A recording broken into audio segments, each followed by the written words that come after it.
You're a National Party MP, but we don't want to go too much into the National Party politics too much.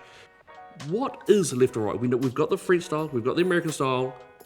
Tell me, when you say left and right, what is left and what is right?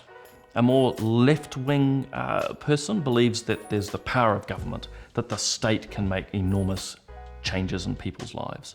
Whereas those on the right of politics say, actually, it's up to the individual. We don't want too much of the state. We don't want the Crown involved so much here in New Zealand. There's a lot of agreement of where we should go. Like everyone agrees we want people in warm, dry houses. We want nice healthcare, all of that. How we get there.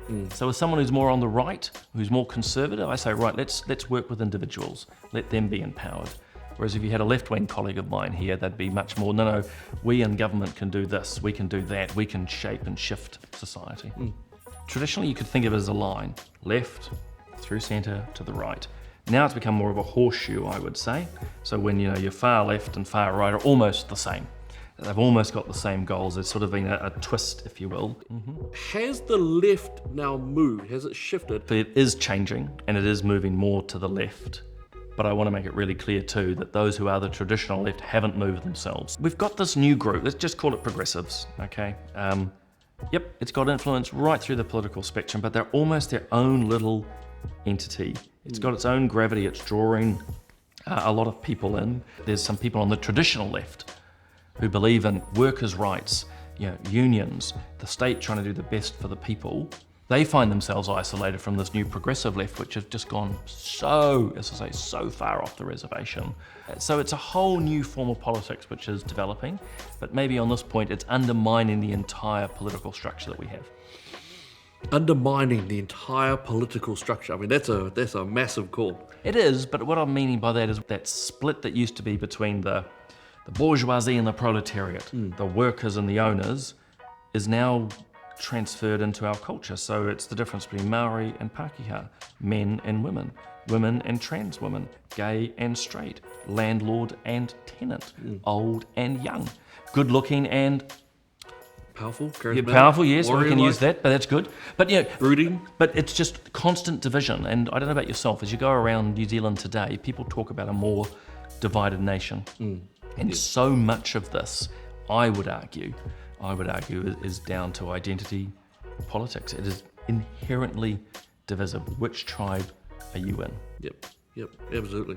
And in fact, it doesn't even come down to your ideas anymore, because that's been the usual fight between left and right. When I'm in Parliament, you're debating ideas from the left, from the right, from liberalism, from conservatism, whatever. Identity politics blows all of that out of the water. Who you are matters far more than what you think or say. And that's why I think it's undermining the very structures we rely on. And without talking for too long, which I'm probably doing, so many talk quite a lot. Yeah, I do. I'm a politician, I'm sorry. For myself, Māori, Pasifika, Tongan, Niuean and English, I cannot stand what they have done in terms of using my race, my ethnicity, as a way of proclaiming victimhood. Because all it does is weaken our people and make us divided, exactly as you've said. They're quite clever, I think, the use of language and how they manipulate situations. I mean, we could talk for a while about who they is, but those who are great proponents of identity or progressive politics have many wonderful phrases for anyone who steps out of line. One of the most important things to understand is that we've moved away, or rather progressives are moving away from an understanding that what you think is wrong to you are wrong. And it's a subtle shift, but it's exceptionally dangerous because they don't accept that there can be different views. If your ideas are wrong, you are bad, you are evil. So take someone like J.K. Rowling, Harry Potter author, for example. So her views on transgender issues are well known. Well, it's not now that her ideas alone are wrong to some, she's wrong. Everything she's ever done, everything she is, everything she'll ever do is wrong. That's why, she's being deplatformed from her own franchise. It is so exceptionally dangerous. So it's not just that there's disagreement with what she thinks, she is wrong. And once you start saying that people are in themselves wrong, and you use the term moral, they're morally wrong, they're ethically wrong, they're bad, evil people, that's when societies start doing some pretty nasty things. Very, very dangerous for well-functioning societies. Very, very dangerous. Very dangerous. And historically, very dangerous. Yeah. I think, okay, that's really bad. How do we fix this? How can we save our culture? How do we repair the damage that we've done? How do we get out of this? First and foremost, people who have different views from, let's say, the cultural progressive norms, to be proud of who they are. Be proud of being conservative or a person of faith or whatever. Be proud of it. Seek out people who are similar, because that actually helps give you strength. But importantly too, seek out others with different views who are genuinely open to discuss and debate, because actually working together will help. Understand why you think and believe what you do. There are so many good people out there who have strong beliefs, be it political, religious, whatever, but they don't know why.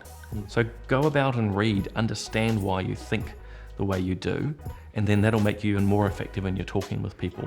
Make sure you're pushing back, debating, arguing in the best sense with friends and family, and then from there you build it. Well, others talk about it as a nexus. You begin to build that nexus, that network, and you begin to affect change. Well said. Simon, thank you so much for coming. It's a pleasure. I love that you're here. Fantastic, and look, great to chat with you as always. Lead us. Oh, I can't do this thing.